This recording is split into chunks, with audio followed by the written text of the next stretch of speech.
of the Empire. It's the Eskimo Empire podcast. Here's Mike Riley, takes the drop, waits and throws, and he's going deep downfield to Darius Bowman. Oh my goodness, what a catch by Darius Bowman. You won't see many better than that.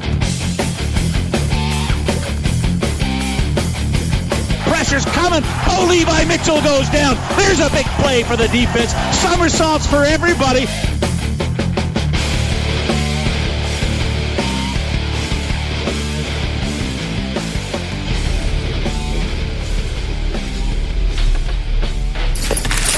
Basketball, hide your feet. 1, 2, 3.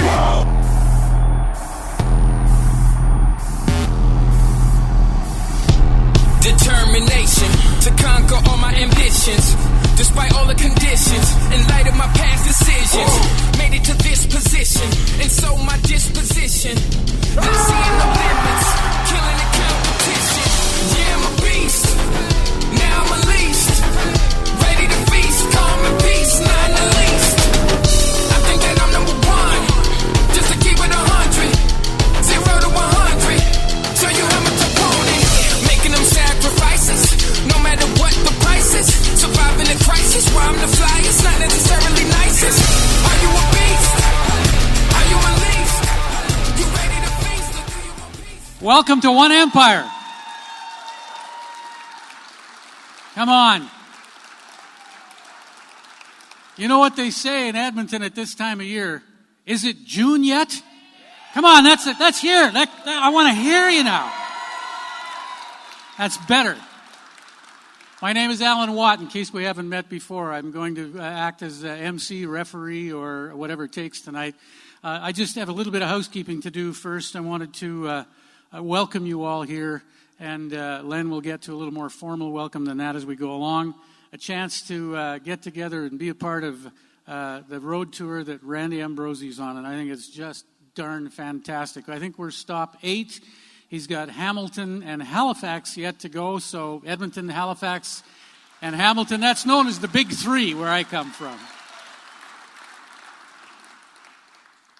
A former Grey Cup champion, I can still remember it like it was yesterday, 1993, when Randy Ambrosie had on the green and gold and was part of a Grey Cup championship team. We'll get a chance to hear from him about the meaning and the feeling of that as well. Thanks to our friends from Tim Hortons who provided the sandwiches on the table. Please help yourself.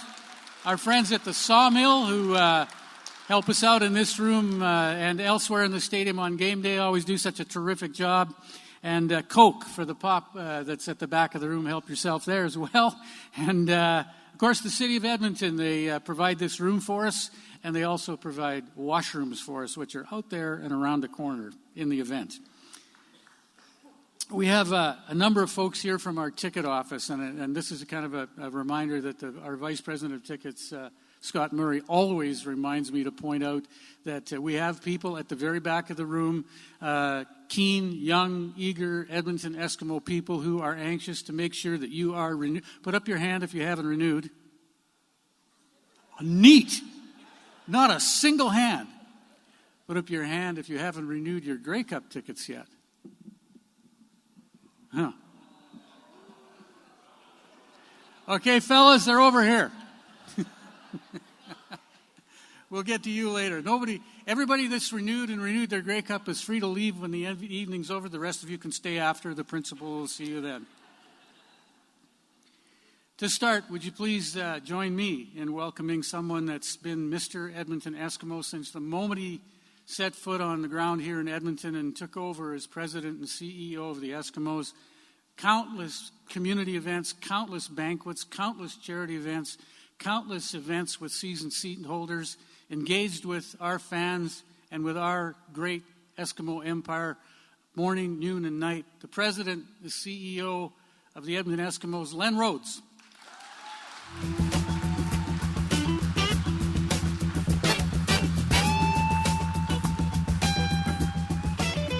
Thank you, Alan Watt.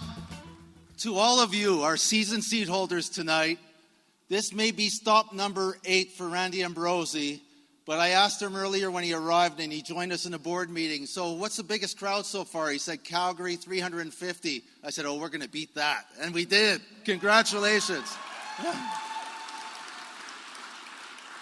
I'm told we're at about 480 people tonight, which is fantastic. Kudos to you. This is usually our green and gold room, so on game day, some of you get to participate here and some see it from afar, but tonight it's your room. We are so proud to have a number of people, and before I introduce Randy Ambrosie, I'd like to note that we have some of our board of directors here this evening, so please give them a warm welcome. Thank you. And we have someone who's our MOP, Mike Riley. Yeah.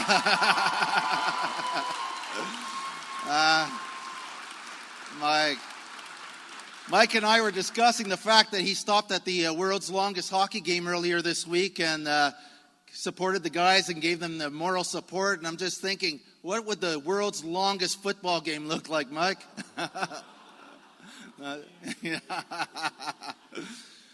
70th year of play of your Edmonton Eskimos in 2018. Yeah.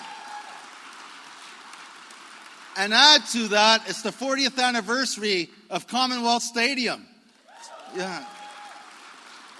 And this is the year we want to do something we haven't done since 1949. We have 14 Grey Cups, but we've never won it here at home. So to 2018.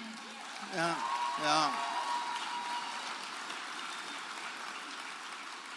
I do want to give special mention to someone that's worked his butt off for the last 30 days and more, not getting much sleep, has done miracles to make sure that the essence, the quality of this team is intact. Brock Sunderland. Brock. There he is, in back. It's the first time this week I don't see him with his cell phone on as he's talking to players and agents. This man has done incredible things, and we want to make sure that we put a team that's going to be proud on the field this year, led by no one other than Mike Riley. Next, we're going to introduce your new commissioner, relatively new because he hasn't done a full year yet, but he's done amazing things. Getting the schedule out earlier, first of all. Talking to you tonight, which I know Edmonton would love to see the season start earlier. There's so many things, yeah. And we know that because you're filling out the surveys, and we've read 2,000 respondents already, and thanks for your feedback. This commissioner is the real thing. He's genuine. He played the game. He's a businessman. He's connecting with you, the audience, and the fans, and he understands that as a CFL is a gate-driven league, it is our fans. You are everything to us. So without any further delay, your commissioner, Randy Ambrosie.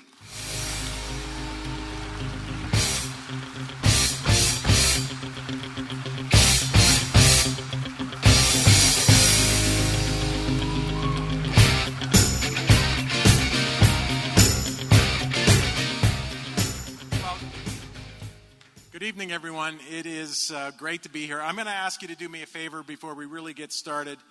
This was really something that started at the Grey Cup in Ottawa this past year, and I was about to go do the State of the CFL session, which I was told is essentially like the commissioners, like an organic piñata. And so I decided at that point, you know, in my short tenure in this role, I'd had a really good relationship with the press, and I thought, well, that could come to an end. So I asked if I could take a selfie with myself and all of them while we still liked each other. Now, I'm pretty sure we're going to do just fine tonight, but listen, you know, just in case, I want to if you could, on the count of 3, give me a big Eskimo cheer, and I'm going to have a picture for posterity in case, well, whatever. So,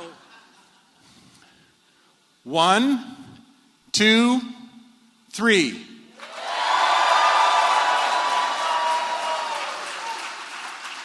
we go. Okay, that deals with that. That's out of the way. Well, it's so nice to be back here in Edmonton for more reasons than I could describe. Of course, I spent 5 years playing here. It was the 5 best years of my CFL career.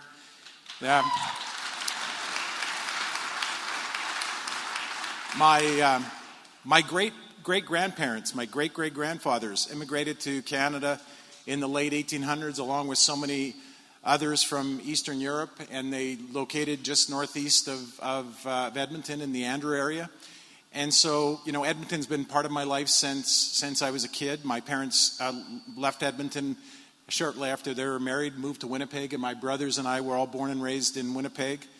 But a chance to come back and play here was amazing. I have, of my 3 daughters, 2 of our 3 girls, our oldest daughter Allison and our second oldest daughter Samantha, were born here in Edmonton and are, tried and true Edmontonians. And having played with so many wonderful, teammates who, I saw Tom Richards today, and it just always amazes me how those floods, the memories just flood back, and in a moment you feel like the game was just a few days ago, and it was, great to see Tom, as it will be to see and other teammates, and of course the fans. And Edmonton is a special city.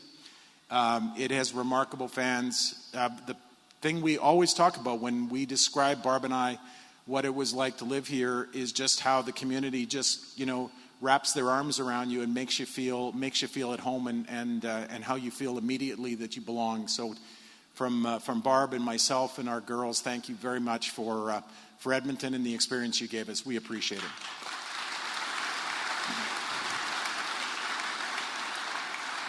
I also should report that while at Grey Cup this past year, the Eskimo cheer squad, as part of the Spirit of Edmonton festivity, I don't know how they did it, but they hoisted me up over their head.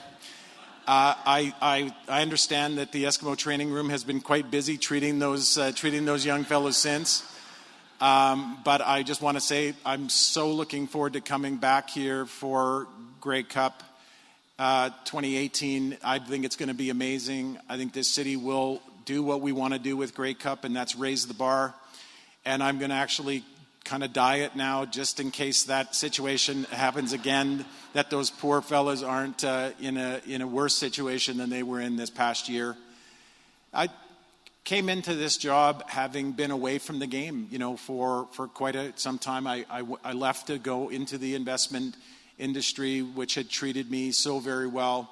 I've been a fan of the game, throughout. I grew up, of course, a CFL fan. In my case, Winnipeg Blue Bomber fan. But once the CFL is in your life, it's there to stay, and I know you can all relate to that. Coming back into it and having had a chance now, to spend time, roaming through the stadiums throughout the 2017 season, getting a chance to know Len and the rest of the team presidents. They're an amazing group who are completely dedicated to the success of the league. I've had a chance this offseason to now spend time with our GMs, Brock Sunderland and his colleagues. They're amazing. They all want this league to be successful and to prosper. I've had a chance to get to know our governors, the league governor here in Edmonton, the chairman of the Eskimos board, Brad Sparrow, and all of his colleagues are so supportive of a goal to build a bigger, stronger Canadian football league.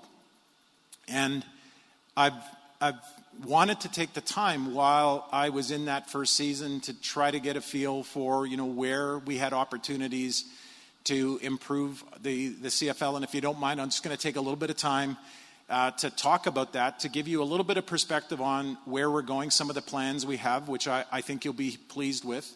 And then the best part of these road shows, the first 7 and this one tonight, is an opportunity to hear from you. And that's the part that am looking forward to the most. Is I've got some questions I'd like to ask, and then I'll be happy to entertain whatever questions you might have or observations you make. Because fundamentally, I believe, as Len properly pointed out, this is the Canadian Football League. What we're doing in this room tonight is exactly who we are. This is a league that is built entirely around our fans.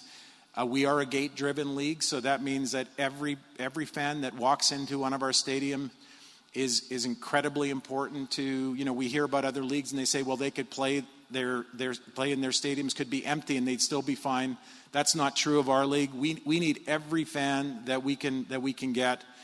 And frankly, we're going to talk about, having more fans and some of the things that we're working on. But the fans in this league are critically important. And when we first started talking about doing this road show, it was a realization that in order to get where we want to go, we have to do away with the idea of an off season And we're going to have 2 seasons in the Canadian Football League. We're going to have a football season and a business season.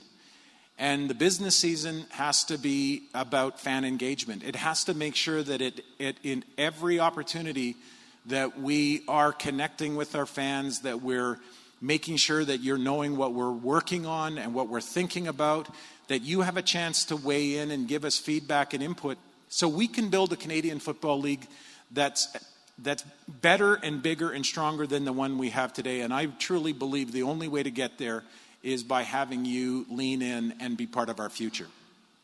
So my observations, in the early stages are kind of there, and some of them are almost funny.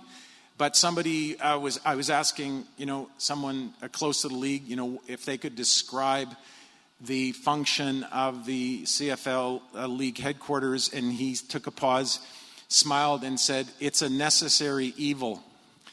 And I thought, well, boy, that doesn't sound great. Like, I don't know, but like if you were going to be, marketing the league office, that probably wouldn't be the thing you would think of. But what I found is when I asked the questions is that, there's a lot of amazing people. It's an incredibly dedicated group of professionals who want the CFL to be successful.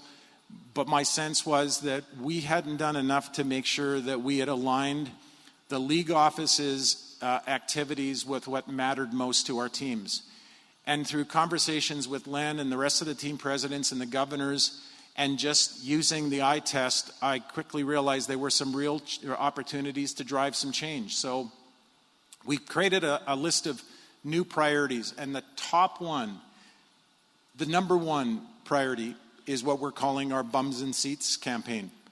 And that is for the league office to now lean in and be partners with all 9 teams in our quest to have more fans attend our games. And what you come to realize is that when you are touring it, as I have toured other professional leagues, so we've been to see the NBA, we've been to see the NFL, we've talked to the NHL, we've talked to the PGA Tour and the Champions Tour, and when you talk to them, what you find is that they have been working now for quite some time on strategies to support their teams. So in a conversation with the commissioner of the Champions Tour, he said, well, Randy, look, I asked him, how are you supporting your teams and why? And he said, well, we are supporting their tournaments and why? And he said, well, what we realized some time ago is that when we went to tournaments, basically we show up on a Monday with our TV trucks and our golfers, and we just kind of start playing golf.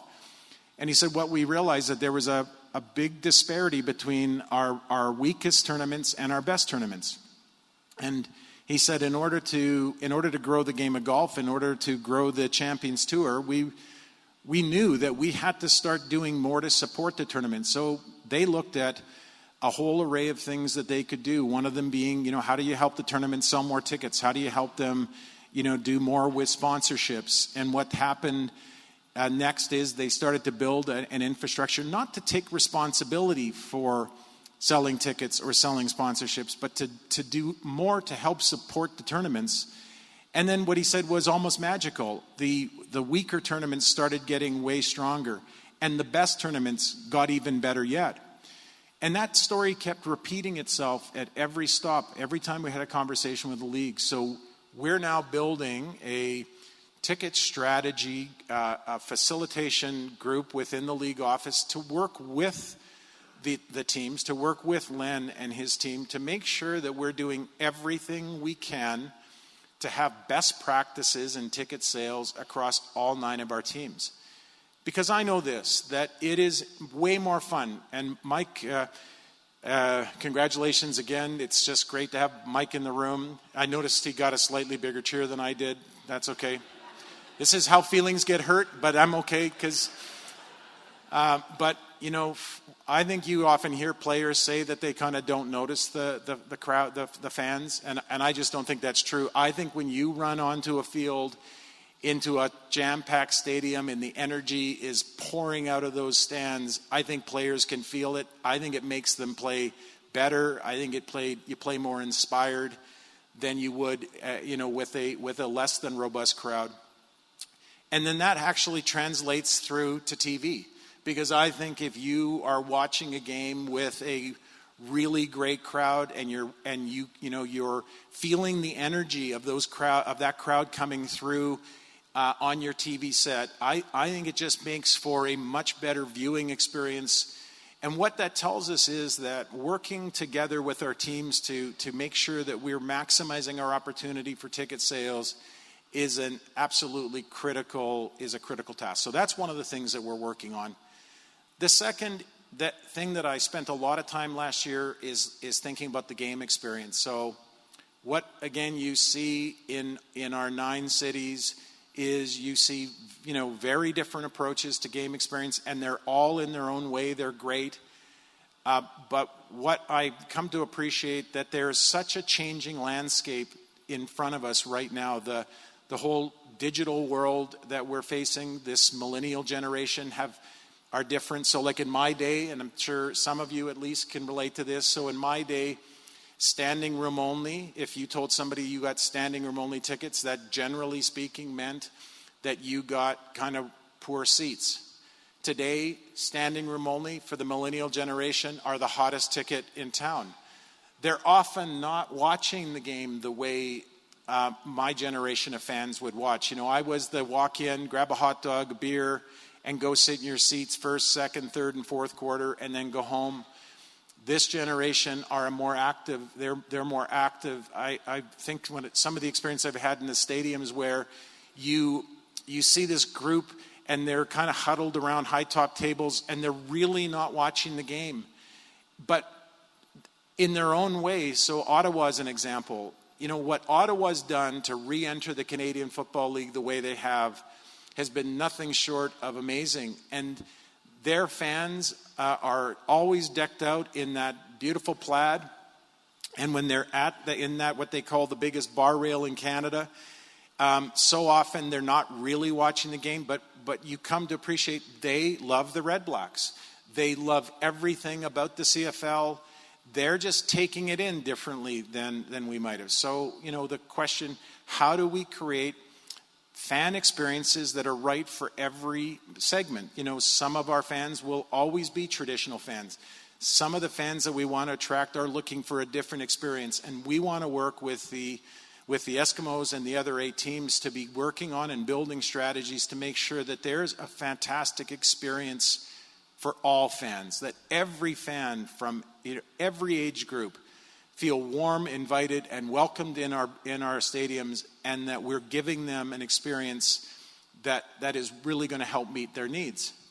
We're spending some time this offseason working with the teams on some really interesting game day strategies. So one of the things we're going to do is we're going to do some national theme games. So we're talking right now about a children game, a kids game that would be played in every one of our CFL cities. The future of our league runs through the kids, because if you can capture, if you can capture these, young Canadians, if you can get them in our stadiums and they find that love of the game that just happens when you're sitting in a seat and you watch a great play, you see an amazing catch, you see a great block, a great tackle, you watch someone like Mike Riley playing and you fall in love with the game. Those fans can last for decades. And some of you in this room tonight are representations of that love affair that starts as a kid. So that means if you're going to build a kids' day, you've got to be able to do some things in the stadium that's really are special for kids. So Len's going to have to get used to making balloon animals, and I think that'll be cool. I think Brad Sparrow, who's probably laughing right now because he thinks that's kind of funny, the thought of Len making balloon animals. Brad, get over it, because you'll be making them too. I think to be fair, we're not sure whether Brock is in the balloon animal squad or not. Mike is not. So Mike, you're safe for now, although you got a little one at home, so you might want to start, learning from Len and getting some. But we want, if we're going to do this, we want to have fun. We want kids who, some of them have come to games before, but we want that game to be even more special. And for maybe some kids who will come to a game for the very first time, We want them to go home from that game and say to their parents, I want to go back. I want to be part of what we just experienced as a family. We're talking about working on and maybe a diversity is strength day. And last year, in one of the most remarkable moments of that season, my first season in this job, that Saturday, that horrific Saturday in Charlottesville, and I get a phone call from Christina Litz, and Christina said, Randy, have you been watching in Charlottesville? And I said, yes. And she said, do you think that we should launch this diversity is strength, like these T-shirts? And I said, what T-shirts? So she explained to me that they had built these T-shirts. They were a representation of players from every background imaginable. They had been part of our league, a big part of what has made the CFL so great.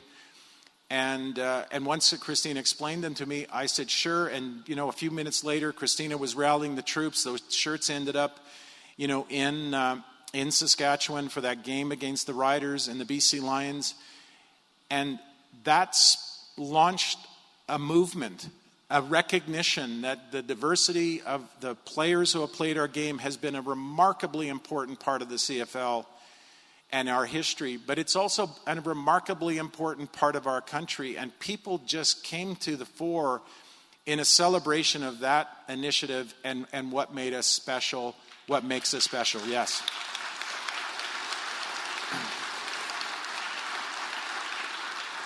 And so all you have to do is walk around your city, you go around Toronto, you go to any city in this country, and you'll see that we're changing. The landscape is changing. I was in Winnipeg last year was speaking at a dinner at Investors Group Field, and it really struck me that we need to work hard to embrace and invite newer Canadians into our game. When I was in the back of a taxi and I was on a conference call while I was going to the stadium for this event, and when I got to the stadium, the taxi driver was paying my fare and asked if I was involved in football, and I said, well, in fact, I was with the Canadian Football League. And he said in the most remarkable voice, a remarkably humble voice, he said, do you think my family and friends would be welcome at a CFL game? And I had to pause for a minute because, the question he was asking was asked with such sincerity. And I said, well, of course you would be. We would love to have you and your family and your friends attend a game. So I took down his information. I walked inside and I talked to Wade Miller, who's the president of the Bombers, and the next morning, Wade was on the phone and invited a whole number from his family and their group to join us. And I hope that that's the beginning of a whole new set of CFL fans that will be with us for decades to come. And I think that that's part of what we have to do. We need to make sure that every Canadian starts a love affair with our league. Ours is not the easiest game to explain. If you've never seen it, I've gone to see cricket like 5 times, and you want to find a game that's complicated, watch cricket. I think we've got to find a way to make sure that every Canadian from coast to coast has a CFL experience and comes out and watches our games and watches, great players like Mike and his teammates play this amazing game of ours, because I think if we get them in the stadium, I think we can keep them for years and years to come. So that's another part of our strategy that we're working on, is to make sure that the league is helping the teams, really attract new fans to support yourselves, great fans over these many, many years as you have been. We're working on collecting more data to make sure that we know more about our game, to raise the level of sophistication of the CFL. We're working on the game itself. So this off-season, you saw, we made some changes at the league office. A wonderful gentleman named Darren Hackwood is now the head of officiating for the CFL. And I've just got a curiosity. Can anyone raise their hand if they can name a less thankless job than officiating in the world, other than being the commissioner? Anyone? So you see, yeah, so officiating's tough, and I think we've got great officials, and I'm proud of what they do. But just listening to Darren talk, Darren's excited. He's excited about, working with our officials and working on training and development, making sure that we get the best from our officials possible. Some of the things that we're thinking about the game itself is recognizing that your time is valuable. So how do we move the game along faster? We got to work on pace of play. So, Darren said, well, we've had this long-standing tradition where the referee will, marches to the center of the field after a flag's been thrown and makes this grand proclamation about what the penalty is.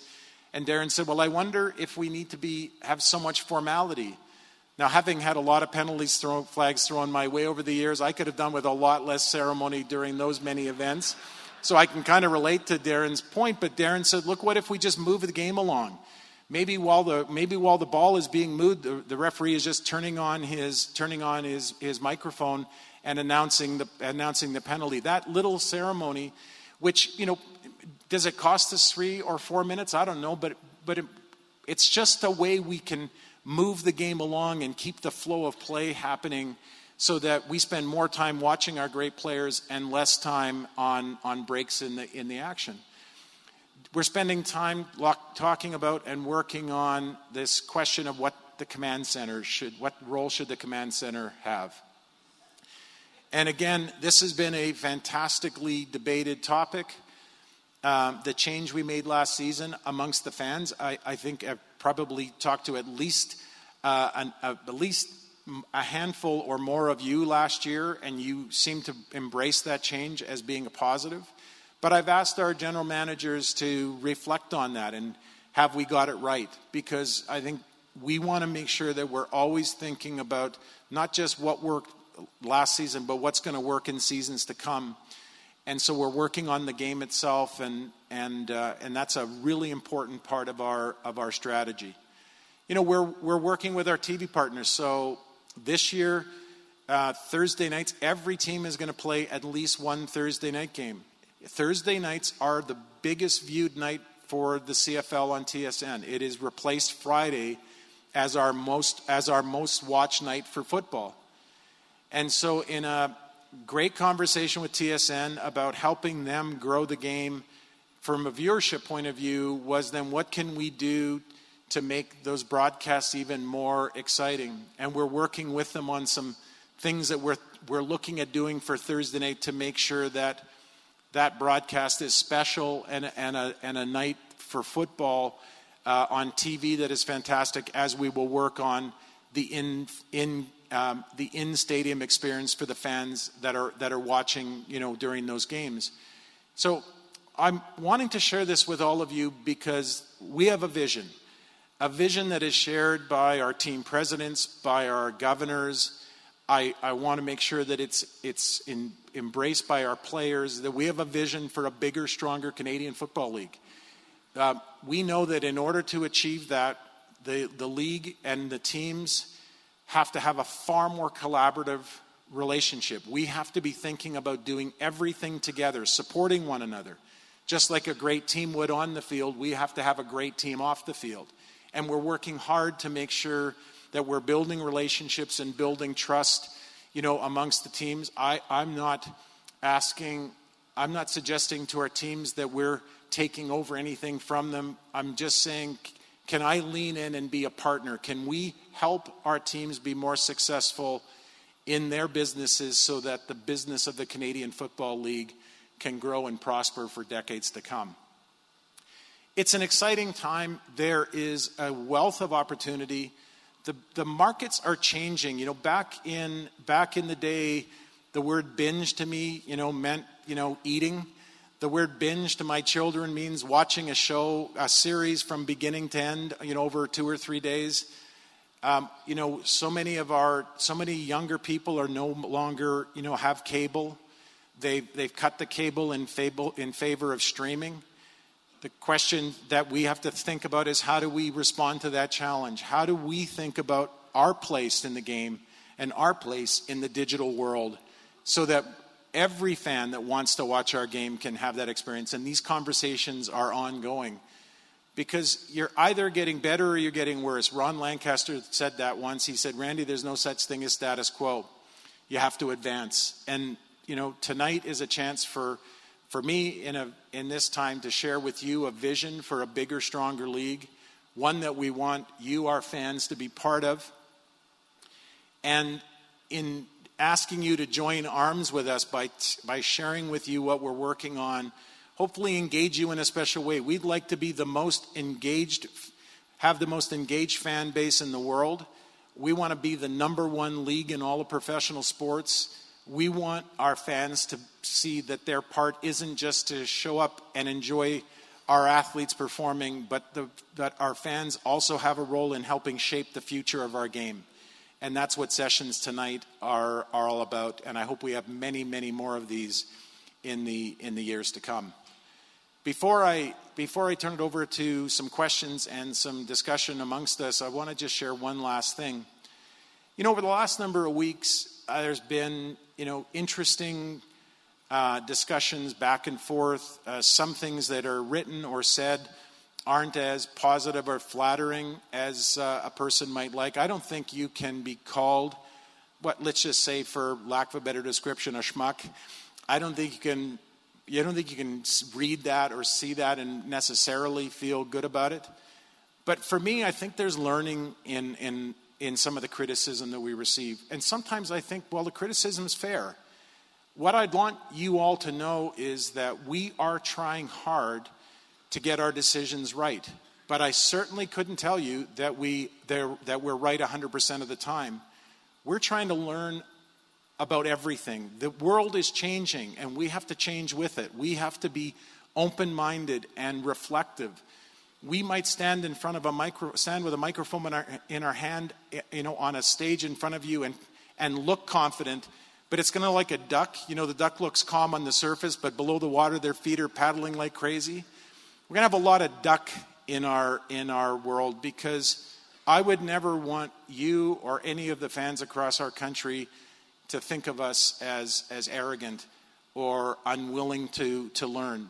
I think we've done a lot of good things. I think we've got things to learn from those things, and together, between you and your feedback and a big effort on our part, I think we can truly build something special that will honor the 105 years and the 105 Grey Cups and set the stage for decades of success in this game to come. So with that, a big thank you to all of you. This is a truly remarkable and special city.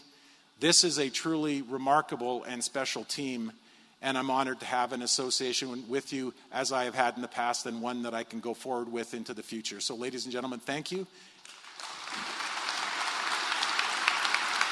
Terrific.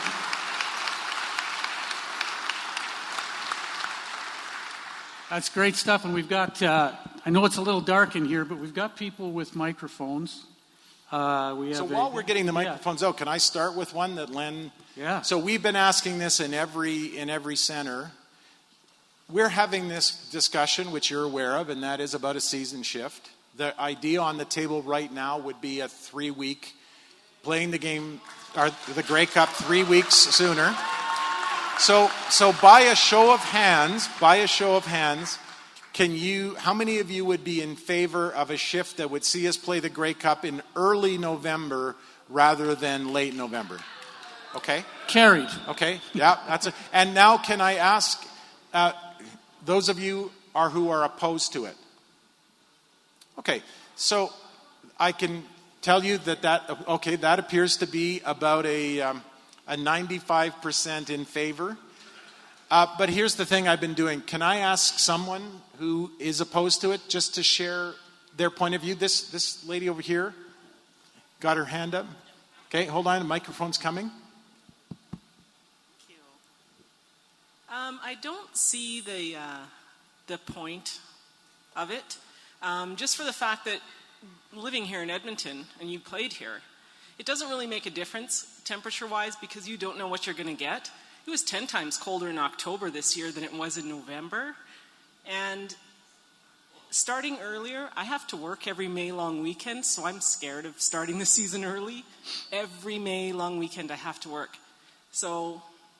And it snows in May. I don't know. I just don't see it making a big difference. Okay. It's been like 9 degrees for a Grey Cup. It's been -10. And I like it cold. Yeah. And there's no problem selling tickets in Green Bay or Pittsburgh or New England, any of those cities, Buffalo, where it snows like that.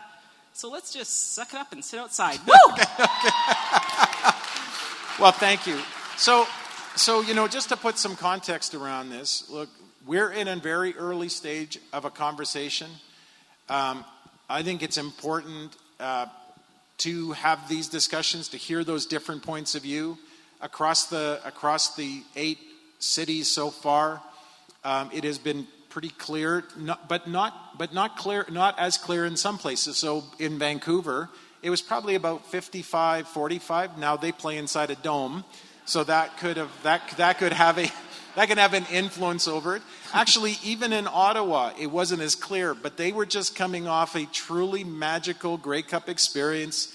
On the Saturday before the game, I was at Lansdowne Park for an event, and I heard dogs barking, and I said, gosh, that's odd.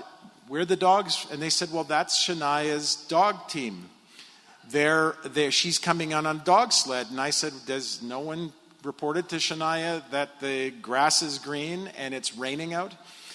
And so then, of course, Sunday rolls around and it starts to snow, and it was magical, and those dogs came out in the snow, and that made perfect sense. Jim Lawson, the chairman of the CFL Board of Governors, was shoveling snow on the field. I thought that was a perfectly Canadian moment as well. But again, I think it's important for those of you who want it badly to let us know. For those of you who feel strongly that it shouldn't be changed, should let us know, and we'll keep the conversation. And ultimately, I think by taking in your input, we'll make the best decision possible. Yeah.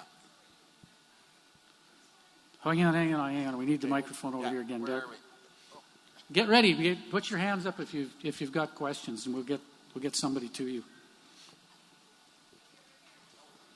No. Okay, I'll get you next. Fair. Okay. Sorry, actually, my sister asked this question, but that's her.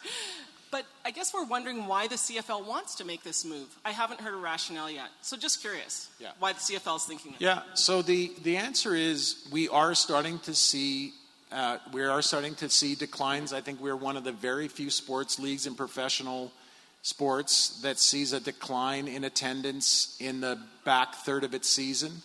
Last year, we had several colder games where we saw a significant fall off in attendance in those games where the weather was cold. Calgary had an exceptionally cold game and saw their attendance drop off. So it's not just a feeling. It's actually based on hard data that we are seeing it's getting harder and harder to sell tickets into those late season games. And so that's one of the things that's driving the investigation as we're having it is that these declines are a concern to us in a league that that relies so heavily on fans being in our stadiums. That's an area of concern for us. Let's go here, Randy, and then we've got one in the middle of the room down here with Tristan. So right here. Mr. Ambrosi, welcome to Edmonton. Thank you. I have a question for you that I have been wondering about for years and years and years, and I wonder why the CFL does not employ CFL players in its own commercials during the games, leading up to the games, just on ordinary television when the games aren't on. Every CFL team has at least one player. You have one here in Edmonton, natural for it. Mike is universally accepted in every team in the CFL as a star. What better way to advertise the game to your kids than to have this man doing the advertising? How many players does it take? We've seen NFL games advertised, and they're great commercials. They're very humorous. The kids love them. They bring people out to the game. Is there any possibility that you could do that? Yeah, this is why we have these sessions, exactly that, because that's a great idea. And I think what it probably starts with is a conversation with our sponsors and advertisers, and talk to them about getting more of our players involved. It would also be a great opportunity for our players as they think about what they're going to do with their lives, after the game. Having them more involved in commercial activities like that could be positive. So thank you. We are, by the way, recording your questions and your feedback, because we don't want this just to have been a fun night where we share stories. We're actually making sure that we're keeping track of it. So that's a very interesting idea and something for us to think about. So thank you. Right here. Welcome, Commissioner, back to Edmonton. I have a two-part question. In 2015, the year we won the Grey Cup, I was able to go on a trip where I saw the Eskimos play in Hamilton and then saw Tom Brady in Buffalo. But the sad part of that trip was that I went to the last day of the Hall of Fame being in downtown Hamilton, and we picked up a couple souvenirs, and I was told that they were working on some idea about getting the Hall of Fame into the stadium in Hamilton. So first part of the question is, what is the status of the Hall of Fame right now? Do you want to ask your both questions and then I'll answer them, or just one? Okay. Okay. The second question relates to the trip, and is there something that the CFL and the teams themselves can do to maybe make it a little easier for fans to go and see their teams in other cities? I mean, the Eskimos have a long history of sending 1,000 of us on a bus to Calgary at Labor Day, and then finding there's 5 fans maybe come back to the game in Edmonton. So I think that a lot of fans would like to travel, and maybe if there's things that might be done to actually encourage that. Okay, well, thank you for both of those questions, and those are very very good questions. So first of all, I'll deal with the second one. Last night in Winnipeg, a gentleman in not dissimilar fashion made a similar point that we're not doing enough to, give CFL fans an opportunity to go on the road and travel with their teams, or frankly, just go and see CFL games if they're in other markets. Perhaps you're vacationing. And we had been having a conversation in the background over the past couple of months about the idea of a CFL loyalty program, where if you're a season ticket holder or a ticket holder, that somehow that we create an omnibus program where benefits to you could be, the opportunity to buy tickets in another city and have perhaps a discount applied to that. The opportunity for getting our sponsors involved. Perhaps there are travel promotions that we could include in that program.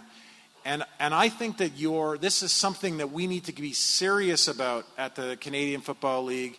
How do we make sure that for you, our loyal fans, that we are giving you as much value as we possibly can for your loyalty to us? So I think that is a remarkably good idea, and it is something that I'm committed to taking back and talking to my colleagues about as something, frankly, that we need to make a much higher priority, making sure that CFL fans, Eskimo fans, and all of our fans across the league, get a much more robust opportunity to enjoy our game and enjoy the relationships that we have built through our sponsors. So thanks for that. The second question you asked was about the Hall of Fame. And what I can tell you today is that there is an ongoing conversation. We actually have a Hall of Fame committee that was struck at the Board of Governors to look at how do we build a Hall of Fame that these are the greatest players in the history of our game, players that are playing today that will be part of a group of the greatest players in our game, and we want to make sure that those players they're enshrined in a place that is fitting of how great they were for the Canadian Football League. And we aren't ready to roll anything out yet, but I think that all of these amazing athletes who have been so important to our league need to be enshrined in a place of honor, and one where they'd be proud to have their bust located. So we're going to be working on that in the days and months to come. Right here. Thanks, Randy. Randy, thanks for coming to town and having this evening with us is great. My first question would be around some of the entertainment aspects of watching the game on television. A lot of the U.S. Professional sports now have a lot more camera angles with the virtual fly-through and virtual pan, tilt, and zoom capabilities. And I think that enhances the viewing experience, as well as it probably would help in the officiating side of the game, where Command Center would have more opportunities to review a challenge to make sure they're getting it right. I think there are a few instances this past season where a challenge maybe wasn't won because the camera angles didn't support the challenge, but it looked like after the fact the infraction did in fact occur. That's one suggestion. I think it would help the game and also bring in more fans, because you're competing for those same entertainment eyes on TV for other types of sports, and just having more cameras I think would really add to that quality. The second point I'd like to add is on a rule change. There was an incident this past season where Mike Riley was taken out of the game on a concussion protocol, which I agree with 100% that player safety is paramount. My concern was there was no review for a penalty, and I think the new rule change should be an automatic review in that instance. Kind of knew that one. Now, can I ask, did anyone notice, was Mike clapping? Okay. Okay. Some of us in the room were 5 seconds away from smelling toast after that, but anyway. Yeah, right. Well, look, I don't think there is anything more important than continuing to work at making our game as safe as we can. And the one thing I will tell all of you, that I came into this job last year, and one of the things I bristled at early on is I didn't like the idea that I was going to be the high school vice principal in charge of discipline. You know, that guy from Back to the Future. I didn't want to be that guy. But I actually saw as the season wore on how important that job is, because that is, and the player safety, and the one thing I am going to talk to the Player Association and all of our players about is the one thing we're going to be tough on, very tough on, is the headshots. Because I think we've got to get as much of that out of our game as we possibly can. And I know that when Mike's about to be tackled, he's not making it easy. He's often contorting his body in pursuit of, getting free. But I think we just have to make headshots a clear and absolute no-no in our game to the best of our ability. So we're going to work hard at getting that right and discussing, how we might use the command center as a possibility to make sure that we're being tough on that is potentially a great use of our command center function. The other question you asked is about camera angles and innovations in broadcasting, and what I'm happy to report is that we are constantly in a conversation with TSN. First of all, they have been so good to us. If you spent any time, Paul Graham, who is a born and raised Edmontonian, St. Joseph's High School, Edmonton, Alberta. Yeah, and look, I don't know in my journey through this game that I have met any single human being that loves the Canadian Football League more than Paul.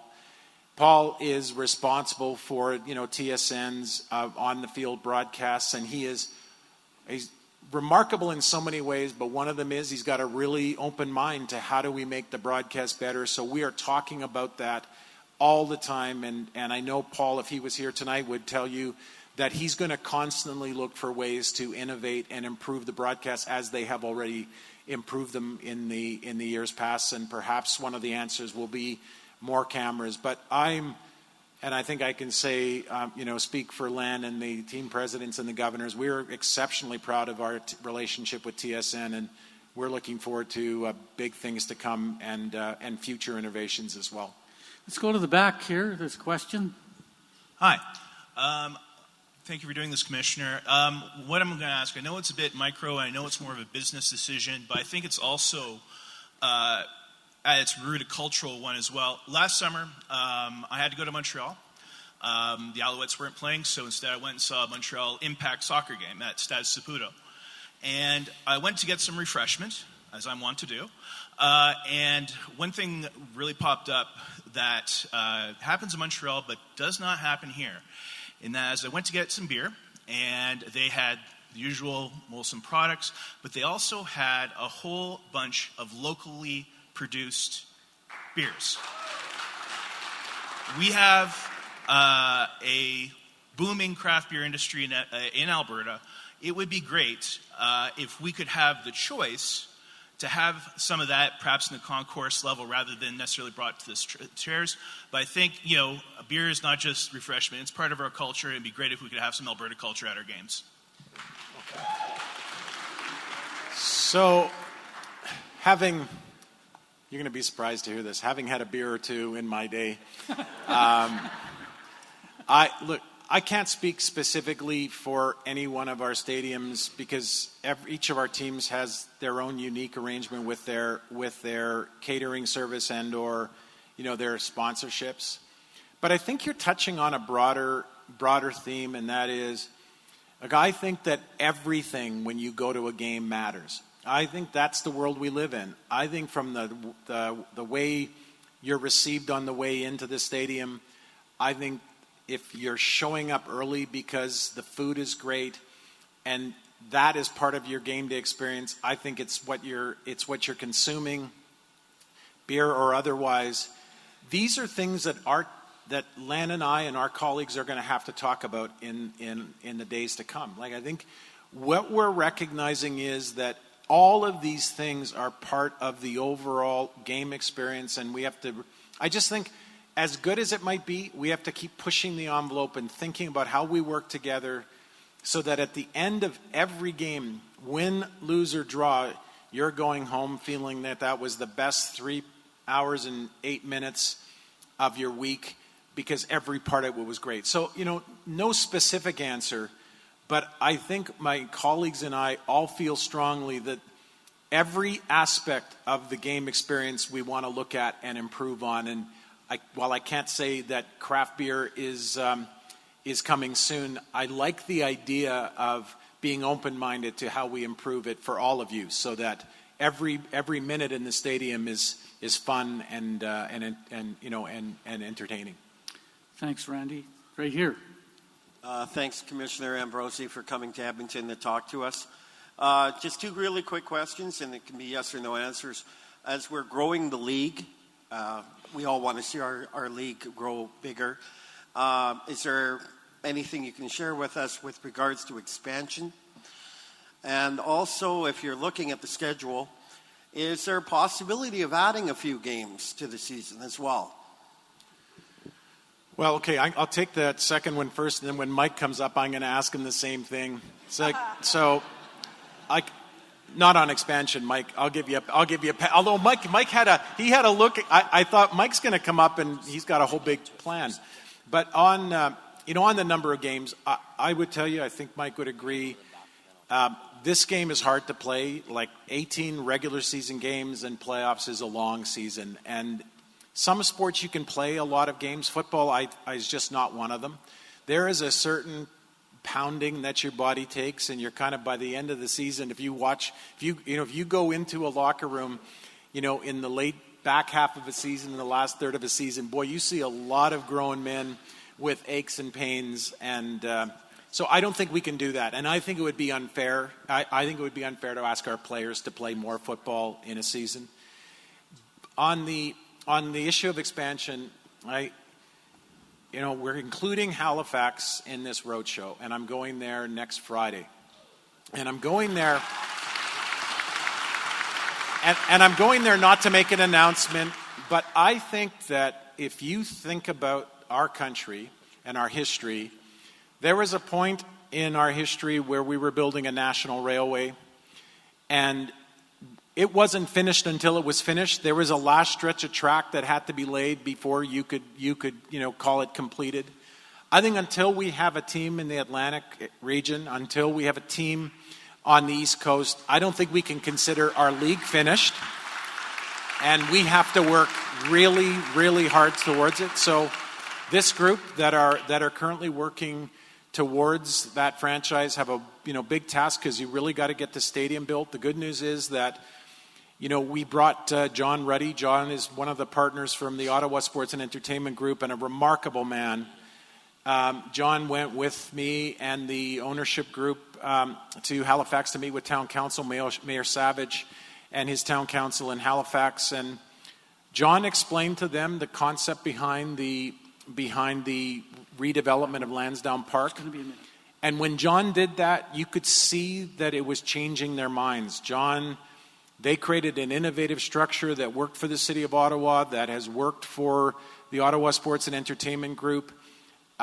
Actually, a number of councillors stood up after and said they had traditionally been against it, and we're now, having listened to John, we're in favor of the idea. So what we have committed to this group to do is lean in with them, help them any way we can, and hopefully, at some point in the not-too-distant future, we can have football played in the Atlantic region as we have been playing it in every other part of Canada for a very, very long time.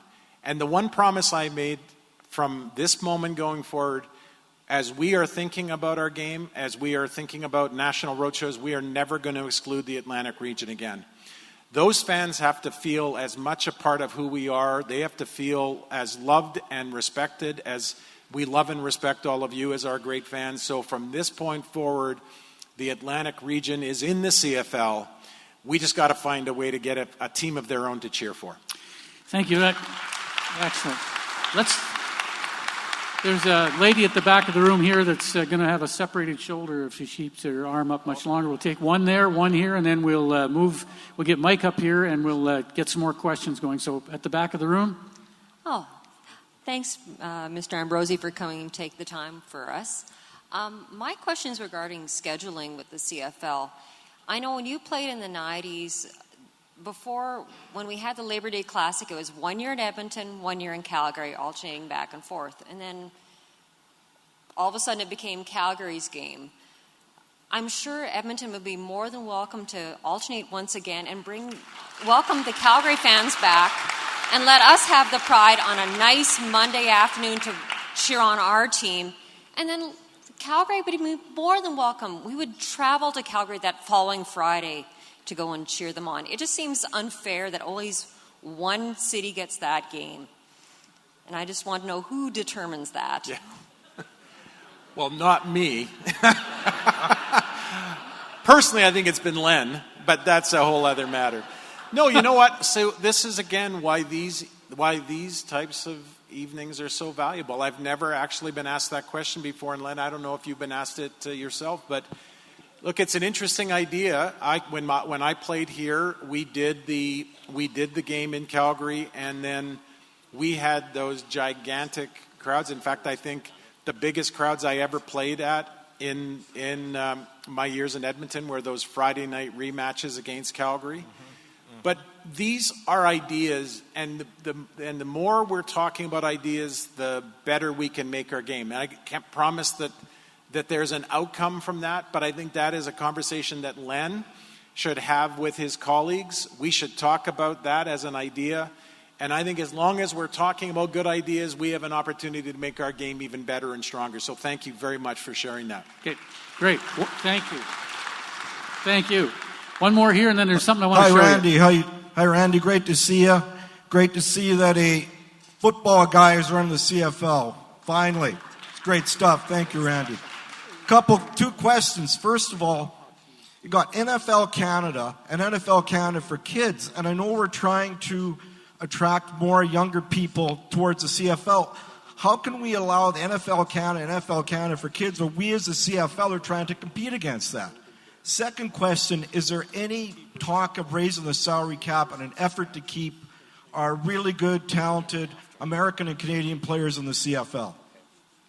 Well, thank you for those questions. Okay, wait a minute. Can somebody tell me, did Mike just cheer for that last question? Loudly. Yeah, Mike's got a lot of listening going on. So, look, on the NFL question, actually I would tell you, having gone down and spent time with Roger Goodell and the leadership team of the NFL, they are huge CFL supporters, huge. They love our game. The conversation I had with Commissioner Goodell was, frankly, quite inspiring. They want this league to be strong. They want our league to prosper. They believe that a strong global football game relies on having a strong Canadian Football League. So the partnership that we've established with them is all about growing the game at the grassroots. Whether or not it is an NFL football being thrown or a CFL football being thrown, what I want to see is more kids throwing the football around. That's the way I grew up. That's how we started our passion and love affair with the game, is throwing the football around. They were instrumental in helping us launch our flag football initiative. Last year, that was the first year of this joint CFL-NFL flag football.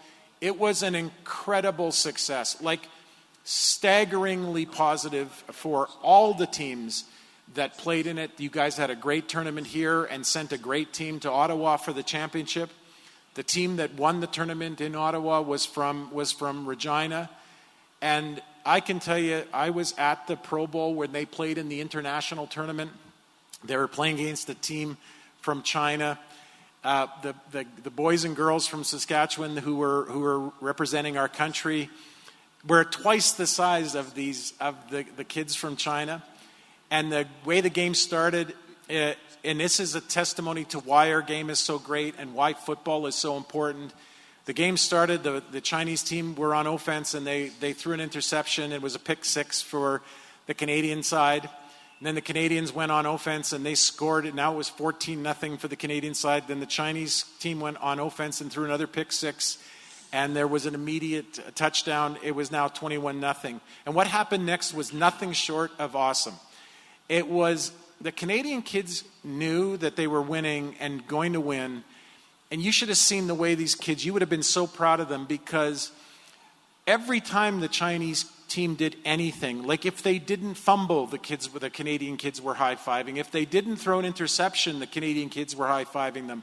It turned into a bunch of kids loving football and wanting the kids on the other side to feel good about being part of the game. And I could not have been in that moment more proud of those kids from Saskatchewan and those Canadian kids, but I couldn't have been more proud to be Canadian. And I think that it's all about growing the game, making sure that kids are playing football, and the NFL has been a very good partner for us in that process. Thank you. You can put your hands down now because I want to show you something here. It's by way of video, and it's also by way of getting Mike up on the stage. In my experience in sports, and it's been my whole adult professional life, I've run into maybe one guy that could do what you're about to see, and that is help write a script in a video, do the voiceover in a video, and then do a little bit of acting in the video as well. But Economic Development Edmonton has created a video that they are going to show all over the world and all over this country and all over this province. Every time they go somewhere, they're going to show this video, and it's about our city, and it's got our quarterback in all of those roles. So let's have a look at that right now. This is a city of grit and love. A work hard, play hard kind of place. We get up early. Man, it can be so dark. But that's what we got to do, to compete. If you're born with a silver spoon or want to sit on the beach all day, this probably isn't your kind of place. People here work hard, study hard, work out hard, hurry hard, cheer hard. I moved here in 2017, 1999, 1984. 1978. 1945. 1927. People come here because of opportunity. To start their lives. To restart their lives. To own a house. My little piece of paradise. To start a business. To start a family. But we all stay here because we are part of building something. A community. A city. Not New York, or Toronto, or Calgary. Definitely not Calgary.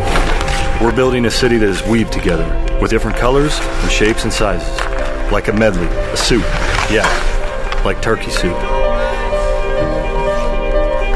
We're the Festival City, River City, Alberta's capital city, gateway to the north, a college town, a government town, a sports town, volunteer town, condiments, city of champions.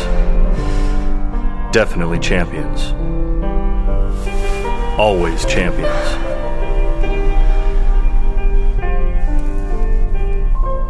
I wouldn't live anywhere else.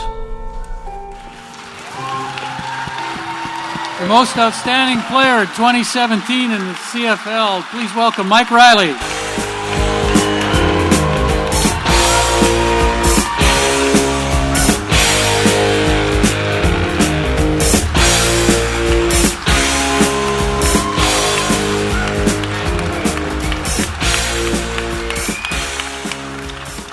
One thing, Mike, that we wanted to do tonight was point out the fact that when you win when you win any award at the Grey Cup, you're often not in your home city.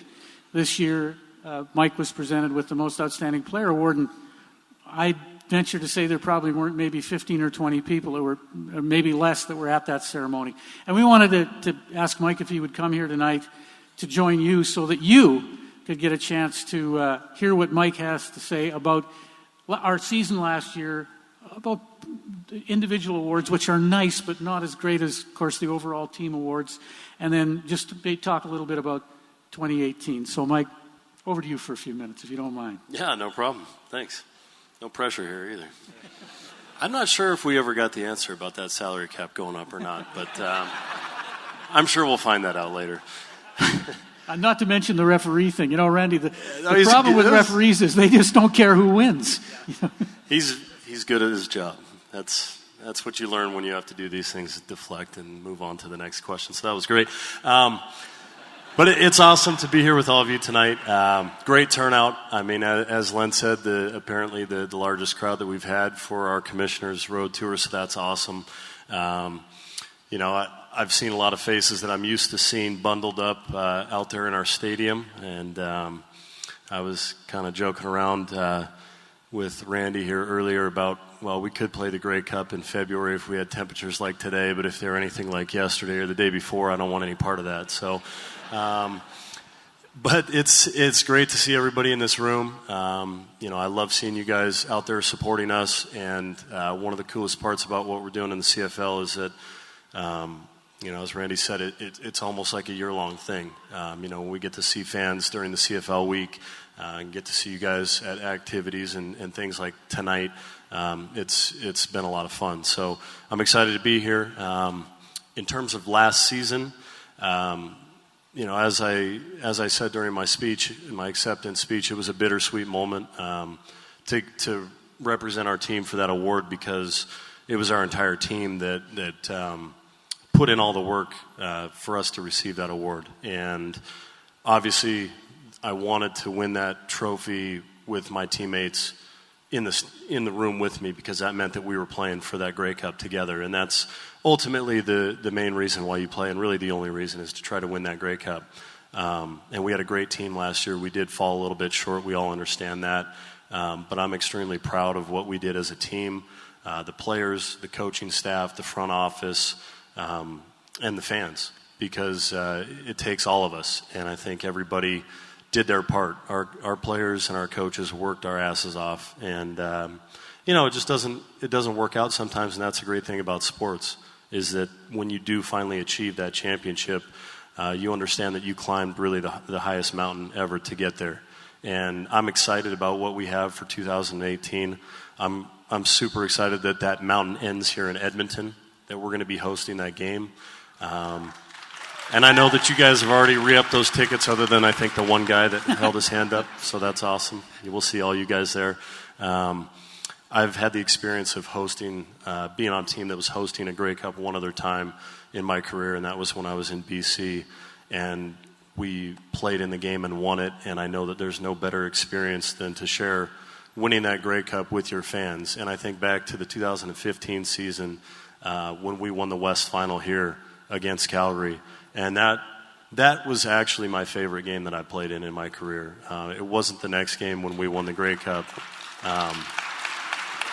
Not only because I can't really talk about that game with my coaching staff, because most of them were in Ottawa, but and we can joke about that because we know that we're going to do whatever it takes to bring one home this year. But that game in the West Final against Calgary was my favorite game because we got to play it here in front of all of you guys, and that was such an important game. So to know that we have the opportunity to play the only game that's bigger than Division Final, which is the Grey Cup, and we're the only team that has the chance to play it at home this year, makes me very excited about where we're at. And with what Brock, our general manager, has done from the time that he stepped foot here, but also what he's done today with our free agency and what our team looks like on paper right now, we got a long way to go, but I'm very excited about the potential that we have. And I wouldn't strap those pads on for any other team, and I'm excited to get the season started. So I don't know what we have. We have questions or what we're Absolutely, doing? Absolutely, yeah. We've got some time, have 15 or 20 minutes or so. So I can't. Alan, over here. Sorry. Oh, sorry. Forgot the mic was on. High school football player here. Perfect. All right, so. Oh yeah, never mind. I remember. Okay, so we were wondering, first of all, is there going to be like a CFL All-Star game like they have in the NFL, like the Pro Bowl? And second of all, is Mike Riley giving out autographs today? Well, I'll get Randy to answer the first one and Mike to answer the second one. Yeah, we've. I had a meeting with Brian Ramsey of the Players Association.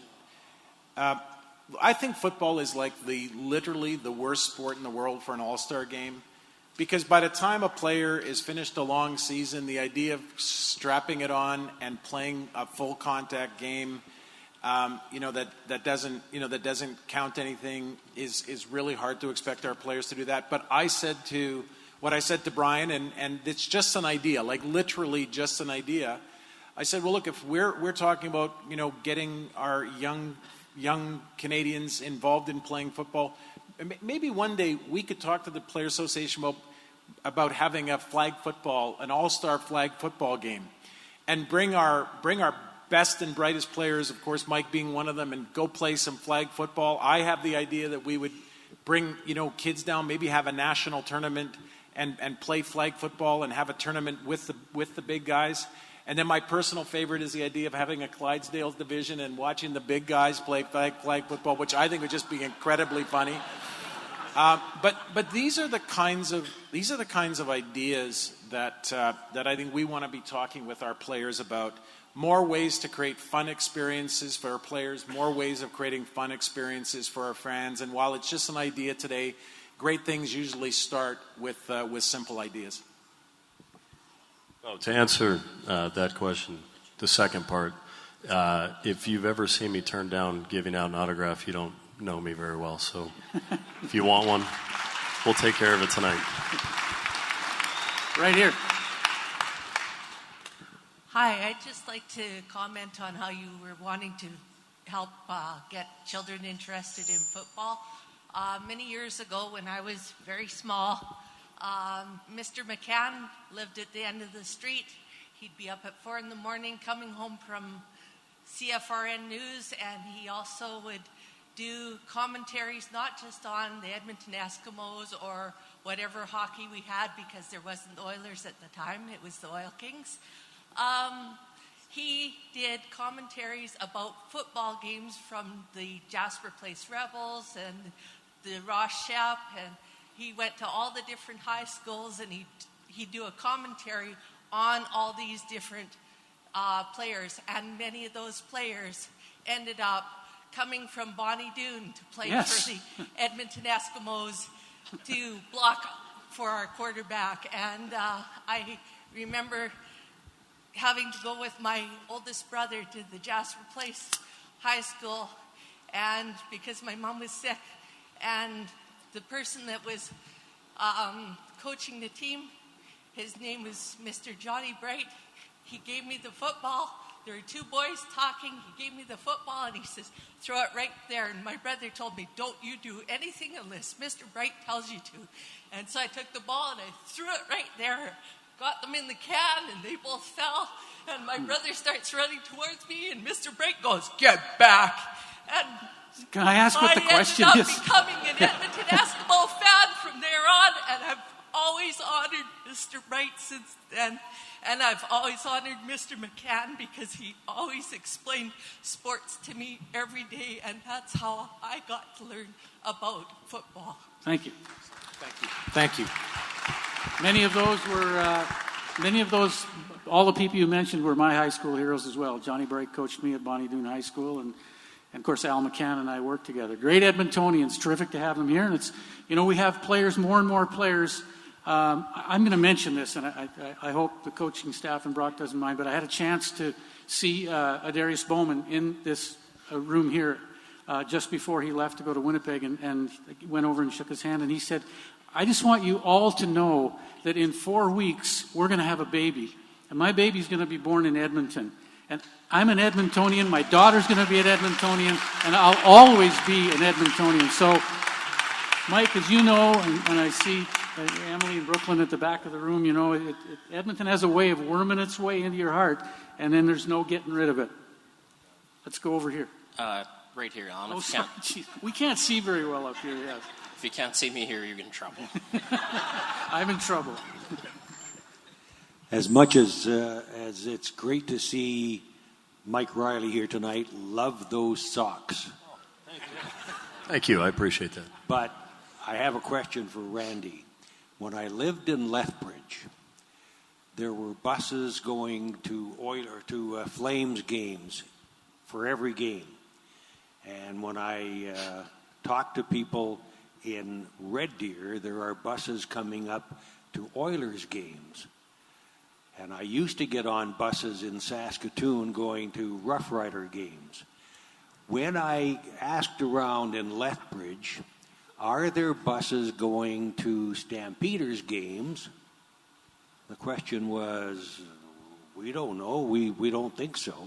Why aren't there? Why aren't there organizations in Lethbridge and Red Deer and probably Brandon going to Winnipeg games? This would be a natural for the CFL to organize things like this, just like they do for Flames games and Oilers games. Well, let me jump in, Randy, just ahead of that. I know you've got an answer, but I will say this, that when Len and I, over the years, we walk around this stadium prior to the game and make sure that our fans, at the Fan Fest and whatnot, and when Saskatchewan plays here, I can tell you that North End bus parking lot is full of buses from Prince Albert and elsewhere. So it is happening, maybe not to the extent that it used to, or to the degree that it used to. People move around and move around easier. But anyway, just an aside to that. And Randy, I'll let you. No, that's not about me answering questions. Yeah, no, it's good. Thanks, Al.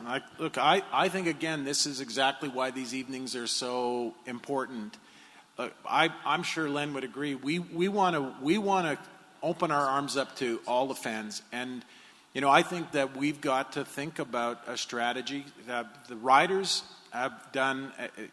They've created that the team belongs to the province. Obviously, in this province, there is a certain dividing line that people don't like to cross. At least philosophically, don't like to cross. But I think that we should all do as much as we can, add on to whatever we're doing today to make sure that football fans and fans of sport everywhere are thinking about coming to the games. And sometimes, again, in these modern era of competitive, all the competition for your entertainment dollars, we just have to find a way to do more. We have to find a way to lean in and find partners who can, are willing to bring fans, to the stadiums. Look, I think your point is a valid one. I'm sure we've got football fans out there somewhere in Alberta who would love to come to a game, and maybe all we got to do is knock on their door and invite them in.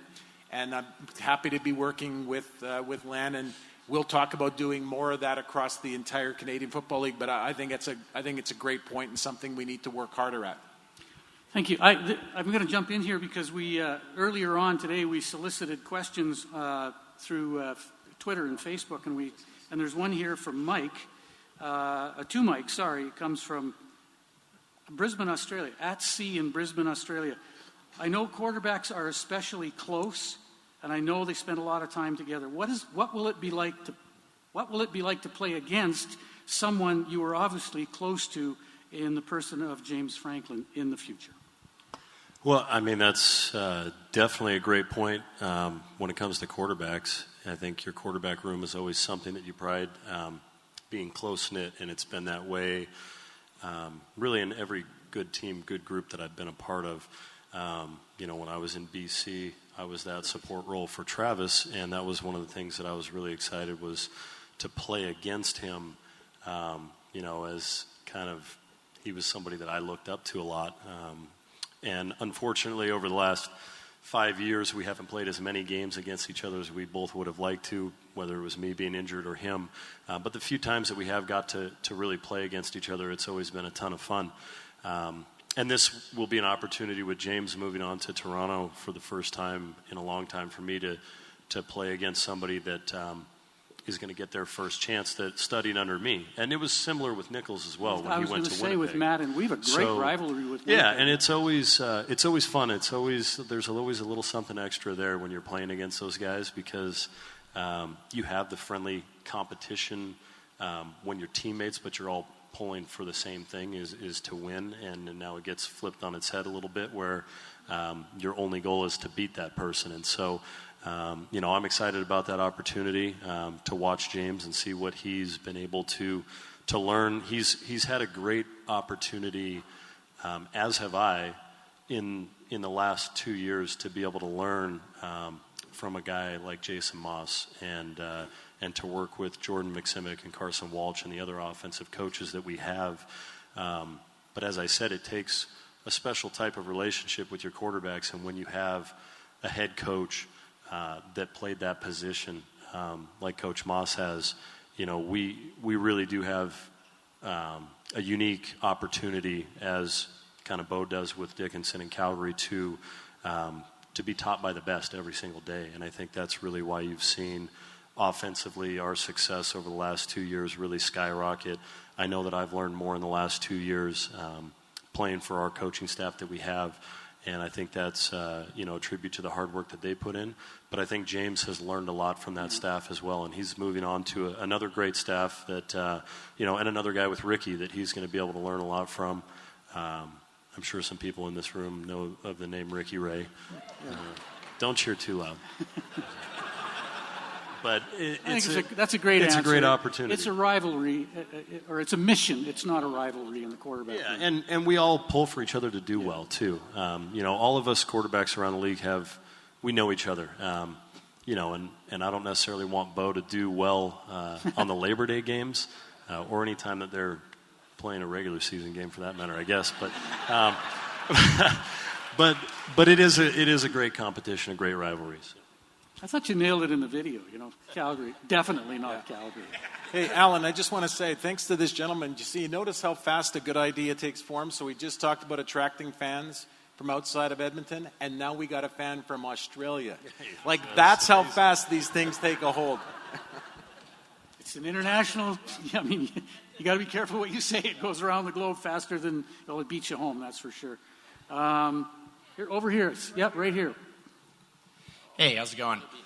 Hi, John. I'll apologize to Mike. This question's a little bit more for Mr. Commissioner, but you can weigh in if you'd like. Earlier you talked about trying to expand the fan base, particularly attract a younger fan base, get kids interested in the games and whatnot. And I can speak from my own experience. I was one of those kids coming to games since I was 4, Dad? Probably, yeah? I learned to sing the Eskimos fight song in the bathtub instead of nursery rhymes. But I'm weird in that I'm 28 years old and I'm a super loyal CFL fan. And I can even speak from experience. I lived in Toronto for a year and sat in the empty Sky Dome cheering on the Eskimos. And went to university here and didn't see much marketing for the Eskimos around me. And I think that you sort of correctly identified that there's a younger generation that needs to be attracted into the CFL. But what I can say from my own experience is that there becomes an age where you stop getting brought to games with your parents and you start to be able to make the choice to go to them yourself. And that seems to be where everyone really seems to drop off, in that late high school, university age. I know a lot of my peers saw the CFL as your parents' league. They cheered for the NFL because that was the cool league, and if you were a young person that cheered for the CFL, you were out there with the old crowd. It was the league for parents. I even had a friend who is a little bit younger than me, and it took literally working for the CFL for him to realize how much he loved this game. And you talked about some other things like how, we're progressively a more streaming generation, whereas the CFL is exclusively broadcast on cable, on TSN. So I'm just wondering if you can comment a little bit more on the strategy around the young casual fans in my generation trying to bring them into the league.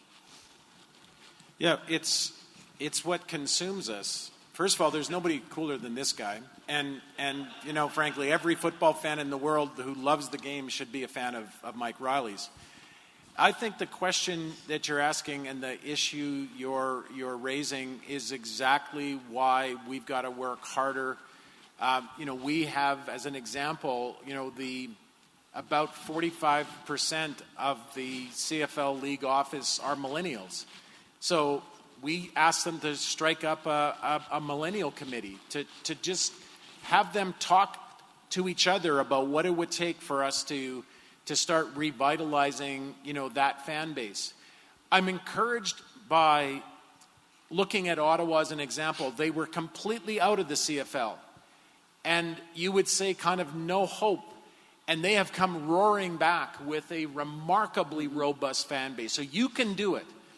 But the thing I know from talking with experts, listening to feedback like yours, is there's no one strategy. There's a lot of little strategies that all get connected together, that over a period of time, it's about sustainability, it's about consistency, it's making sure that every part of the game, it's not just marketing to them and getting them to come once, it's what happens when they come, the experience we give them in the stadium, the way they process the game.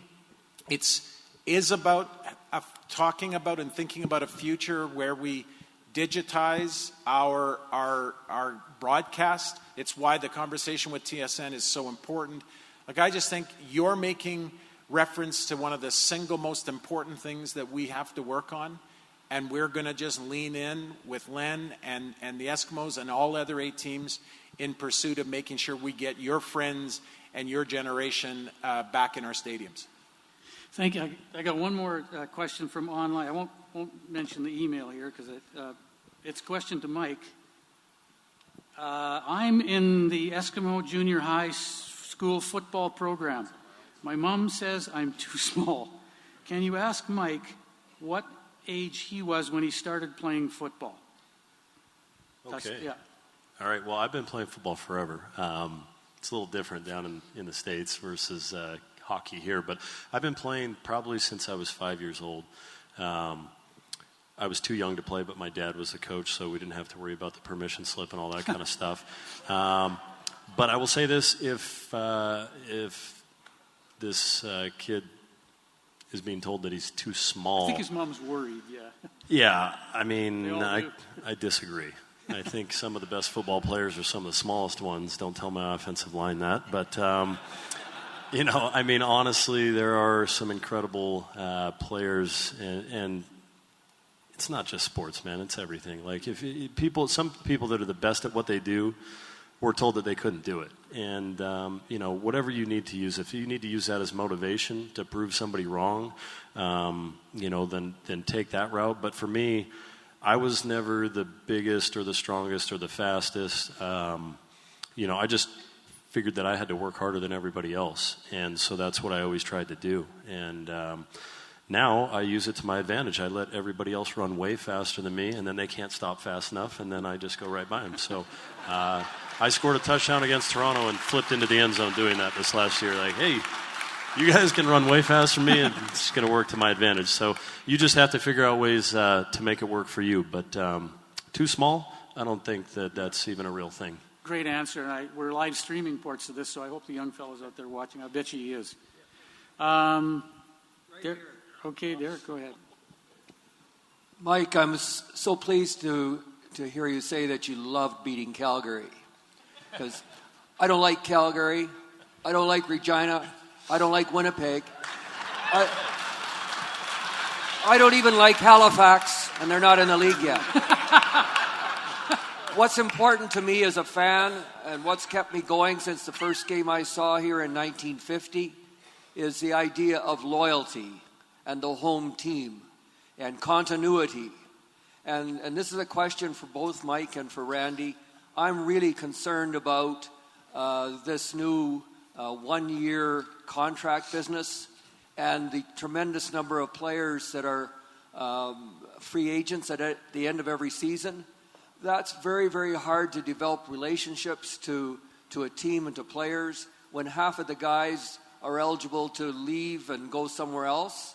And I'm just finding it, I guess in the old days I found it kind of intriguing, but now there's such a large number. It's just really frustrating and annoying. And I want to beat somebody up in Vancouver. So I wondered if you could comment on how this is progressing and whether we can expect from now on all the players, virtually all the players except the quarterbacks, signing one-year contracts. Thank you. First, I like him. Bring him out for training camp. I let him hit somebody. I think I do a pretty good job of that. I will speak to, from a player's perspective, I can understand, the benefit to a smaller termed contract in terms of just the business of what it is, right? So the players are going to optimize their earning ability from the business side of things. But from, I guess, the personal side, the fan base side of things, I've come to find that the guys that have spent the most time in our locker rooms truly appreciate being here in Edmonton, appreciate you guys as fans, and they want to stay here for as long as they can. When it comes to the one-year contracts, it's a double-edged sword because it makes teams have the ability to be more relevant, and it makes the parity in our league much closer. If you think about how hard it is to build a championship caliber team, when you have players that are locked in for multiple years, it's a much easier way to build a dynasty and become much better than the other teams who don't have as good of players, and better players are not becoming available. So it's really made the ability for Ottawa to go 3-15 or 2-16 or whatever it was one season to playing in back-to-back Grey Cups after that. So that makes our league more exciting on one end. The other end of it, of players bouncing around, that's the drawback that you have to it. So I can't tell you from a business perspective. I can just tell you that it makes it way harder for us as players that are sticking with our teams to try to build a great team, because some of your players are going to bounce around and move on. So when you do have a great team, you really got to take advantage of that and make the most of it. But it also makes it pretty exciting for you guys as fan bases to know, okay, maybe our team didn't do so great the year before, but we have a chance every year to be a championship team based on these players moving around. So that's the positive and negative of it. I think Mike's covered some, important points. I agree. I think that we need more continuity on our rosters. I really do. In fact, again, when I sat down with Brian on Friday in Vancouver, I talked about that with him. I said, look, this is what we're hearing from our fans. Our fans want to, buy a jersey. They want to buy a jersey and think that they're going to be able to wear that jersey for seasons to come. I think this is why we have to sit down with the Players Association in a spirit of partnership. We have to think about how do we grow our game? How do we make our game bigger and stronger? A bigger, stronger game is going to be good for our players. It just is. That's just the way it works. And issues like continuity of our rosters, I think, is just, one of several important things that we need to talk about in this next round of discussions. And I'm hoping that those conversations are going to be positive and result in us reaching an agreement with the players that allows us to take our game, to the next level. But I just, so sir, I think that while I agree with Mike's points, I think that our fans fundamentally want to see our players stay on their teams for longer. They want to build a loyal following of some of these amazing world-class athletes, and that's something we should try to find a solution to. Okay, I think we're going to have, let's go to the middle of the room here, and we'll take one, maybe two more, one here for sure, and then we made promises that we'd keep it within a certain time frame. We're already over, so. Hey. First of all, thanks a lot, gentlemen, for your time. Once again, congrats, Mike, on the MOP. Commissioner Ambrosi, what I'm wondering is, with the amount of controversy we're seeing around the negotiation list, I'm just wondering if maybe we're going to see some modifications or even an abolishment of the negotiation list process. Yeah, so that's a question I had, and I've been spending time with our general managers talking about it. You know, there's a variety of points of view on the neg list, you know, both those that think it should be completely eliminated and some of our GMs that really like it. The GMs that really like it stress that they and their staffs work so tirelessly on scouting, and that scouting to them is one of their great strengths and one of their advantages. And if they were out, you know, scouting these great players and finding these great players only to find that somebody else is signing them, you know, the next week, that they kind of lose the value of that effort they're making on scouting. And I think that's a fair and valid point. I do think our fans are asking for more transparency as a starting place on the negotiation list. And one of the things we are going to do is in February, we're going to announce 10 players from each of the team's negotiation lists as a starting spot for, thank you for transparency. But I think this is a conversation that we have to continue to have amongst the teams, amongst the GMs, with the team presidents, and in making sure that, you know, we come up with the next best answer. Is that making the negotiation list smaller? Is it keeping it the same size? Is it eliminating it and replacing it with something new and innovative? These are all things that we have to work on in the days ahead. But for now, we're going to announce 10 names in February, and we're going to announce 10 names in December ahead of the bowl games, with the hope that fans will watch the bowl games looking at some of these players that could be future stars in our great league. One here and one there. Oh, hi. Thanks very much for coming out here tonight, guys. And thank you for a more fan-friendly schedule this year. It's nice to see no Tuesday games, Wednesday games. That's part of the problem, I think, is the continuity or consistency. That was the beauty of the NFL. It always used to be Sundays and Mondays.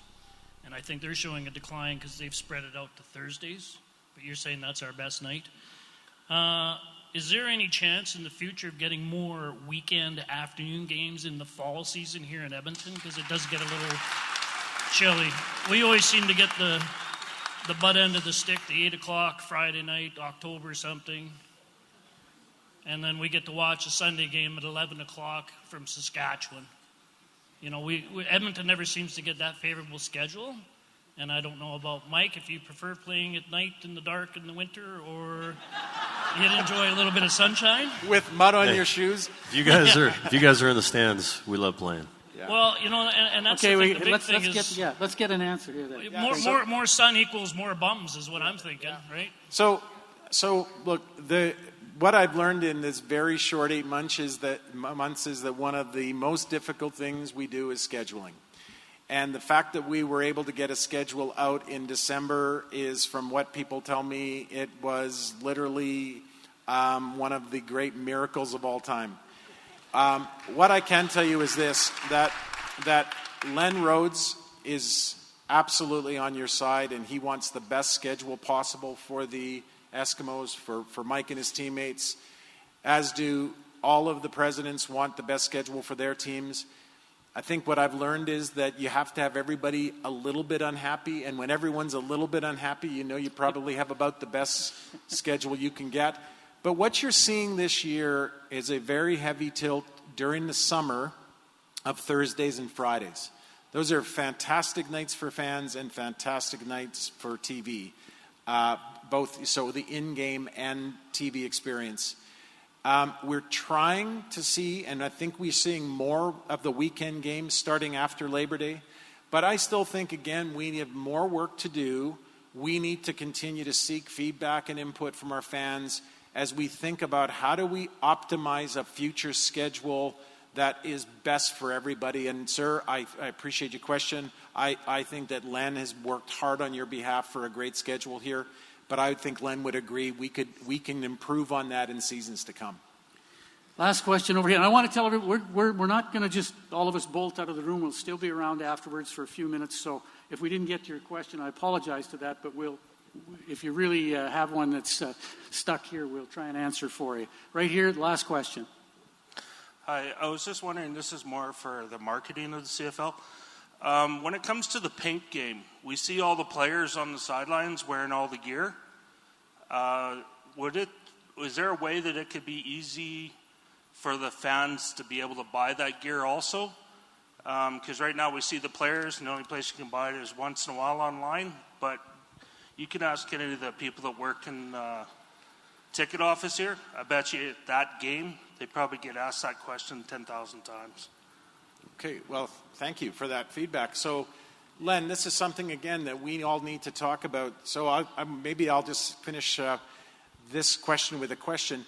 I've been meeting fans across the league and in these sessions going back to Grey Cup that have said they'd like to see more CFL logoed merchandise available, that there isn't enough of it. Just by a show of hands, can you tell me how many of you would be interested in wearing CFL logoed gear if we made it available? Yeah, so that's a pretty good, that's like maybe half of you. Yeah, at least. So that's pretty cool.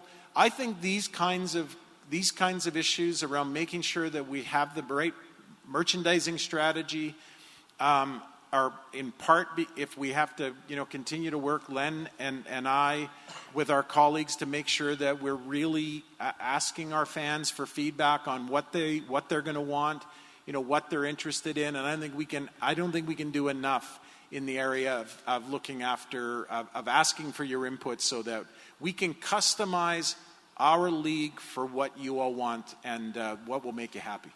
Thank you. We're going to get Glenn Rhodes up to close things off. But before we do, I guarantee you, this is the only stop on Randy's road trip where we could show this picture. And I want to put up on the screen, right? Well, no, that's not the one. Okay, let's deal with this. This took place it's the next one, yeah. Well, let's go back to the other one. Okay. I know, this is two guys ice fishing. Now, the problem with that picture is it was taken from 3 miles away. That fish was huge. Huge. That's a fish? Yeah, hey, Mike. I thought Mike and I had a thing going here. Yes, that is a man-eater. Oh. Okay. This is a picture taken in Regina of Randy and the chairman of the board of the Saskatchewan Roughriders ice fishing. I didn't know that there was a hotel in Regina where you could ice fish from your room, but anyway. Let's go to the next picture. The one with the famous, we've got a lot of famous number 57s on our team, so there it is. This is the one-stop Randy. That's Randy Ambrosie playing and getting ready to go out and win the Grey Cup with the Edmonton Eskimos. Yeah. 142 years ago, right there. We tried to find actually pictures that were moving, and we couldn't. And it was hard enough to find one that wasn't black and white. You've all been terrific, Randy, Mike. Thank you very much. I think I speak on behalf of them all. We really look forward to seeing you.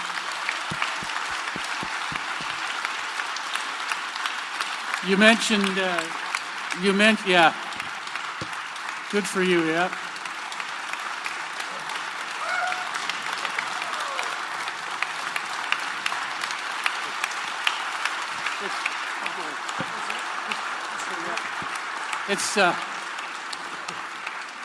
I just want to mention, Randy, don't go away. A couple of people, you mentioned them. Some of the coaches are at the back of the room, including our head coach. Jason Moss is back there. He's been there for the whole program watching, as have Mike's wife and his baby daughter, Brooklyn. Mike, Emily, and thank you for And the last word should always go to the person who started off, Len Rhodes. Len? I want to thank you from the bottom of my heart for coming here tonight and being totally engaged and supporting with the questions and the comments. It's phenomenal. You know, I'd like to answer just a few quick ones. We talked about the Labor Day rematch. Would we be interested in changing it up?